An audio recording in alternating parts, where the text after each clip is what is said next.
आपको याद होगा, उसे मैंने रेखांकित किया है। आदमी का जीवन दो बातों से प्रभावित होता है, एक वंशानुक्रम, दूसरा वातावरण।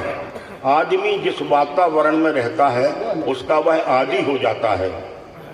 कलकत्ता में मदर टेरेसा ने उन बच्चों को अपने अनाथ आश्रम में विश्राम के लिए जगह दी जो पत्थरों पर सोते थे। एक रात अनाथ आश्रम की खिड़की खुली थी, वो बच्चे भाग गए क्योंकि उनको आदत थी पत्थरों पर सोने की, और आश्रम में मिले मुलायम गद्दे, बच्चों को नींद नहीं आई। मित्रों, हम कभी लोग इतनी रेल यात्रा करते हैं, इतनी यात्रा करते हैं कि हमारा जीवन रेलमय हो चुका है। एक नई बीमारी हम लोगों में आ गई है, जो मेरे लिए रेलवे मीनिया है और मेरी पत्नी के लिए रेलवे फोबिया है। सुनिएगा, बहुत अच्छा, स्वागत, जुड़िएगा। अद्भुत कविता है।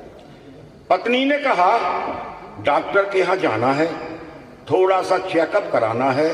शाम पत्नी को डॉक्टर के यहाँ ले जाकर मैंने कहा, दिखाइए। उसने रोनी सी सूरत बना के कहा, आप आगे आइए।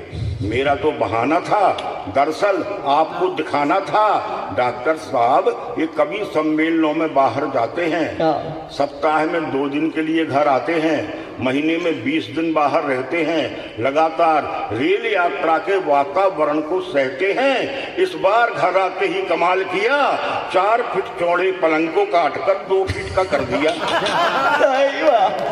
4 फीट 2 फीट पलंग को काटकर 2 फीट का कर दिया।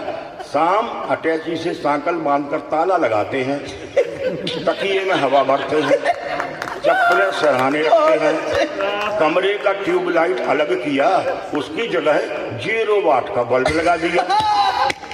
टेप रिकॉर्डर से अनूप जलोटा का कैसेट निकाल, रेलवे अनाउंसमेंट, गाड़ी चलने की ध्वनि, घंटी की घनाहट और गरम चाय समोसा की कर्कश आवाज का कैसेट लगाते हैं।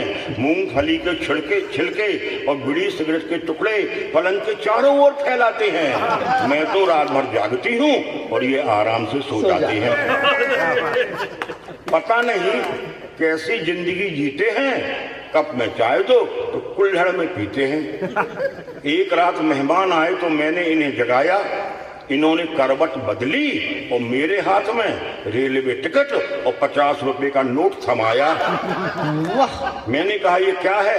तो बोले, आप ही रख लेना, रसीद नहीं बनाना, कटनी आई तो ख्याल से उठाना। पिताजी से दहेज में मिला सोफा सेट आधे दामों में बेचाए, बदले में 2 लंबी सीमेंट की बेंच खरीद लाए।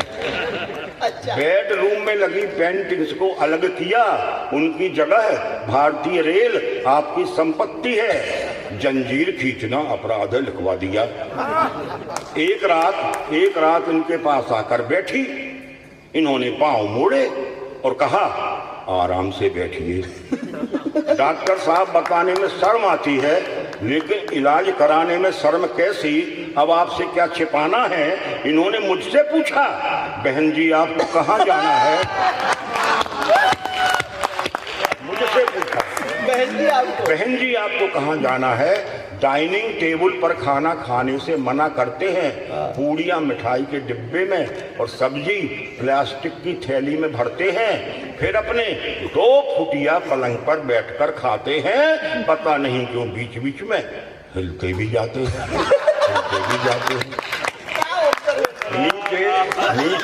नीचे खाली डिब्बा फेंककर सोते हैं। एक रात मेरे भाई और पिताजी आए, दोनों इनकी हरकतों से लजाए। रात में भाई ने इनकी अटैची जरा सी खड़काई, ये चिल्लाए, जंजीर खींचो। चोरी करते शर्म नहीं आई। सुबह सुबह बूढ़े पिताजी जल्दी उठकर नहाने जा रहे थे और इनके कमरे की खिड़की वाली बालकनी के पास से जा रहे थे। उन्होंने खिड़की से हाथ डालकर इन्हें जगाया। इन्होंने गुस्से में कहा, इस तरह मत जगाओ, यहाँ कुछ नहीं मिलेगा, माफ करो बाबा, आगे जाओ। आगे जाओ। अद्भुत। पिताजी आगे गए तो उन्हें वापस बुलाया, उनके हाथ में अठन्नी दी और पूछा कौन सा स्टेशन आया। इनका अजीब कारनामा है, एक पर एक हंगामा है। अभी कबाड़ी के यहाँ से एक पुराना टेबल फैन मंगवाया और छत पर लटके अच्छे खासे सीलिंग फैन को उतारकर उसकी जगह पुराना टेबल फैन लटकाया। उसे चालू करने विचित्र तरीका अपनाते हैं, जेब से कंघी निकालते हैं और पंखा घुमाते हैं। कमाल है। पंखा घुमाते हैं। सुबह अटैची खोलकर मंजन ब्रश साबुन निकालकर बाथरूम की ओर जाते हैं। मैं कहती हूँ ठहरो, बेटा गया है, तो वहीं लाइन लगाते हैं।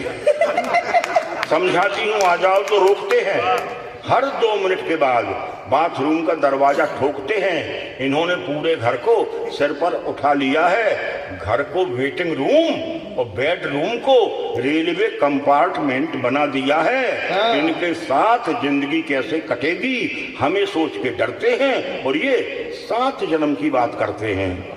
हम तो एक ही जन्म में पछताए और भगवान किसी युवती को ऐसी रेल यात्रा करने वाले कवि की पत्नी ना बनाए। बहुत बहुत धन्यवाद। एक सफल कार्यक्रम हुआ, आप सभी बधाई के पात्र हैं।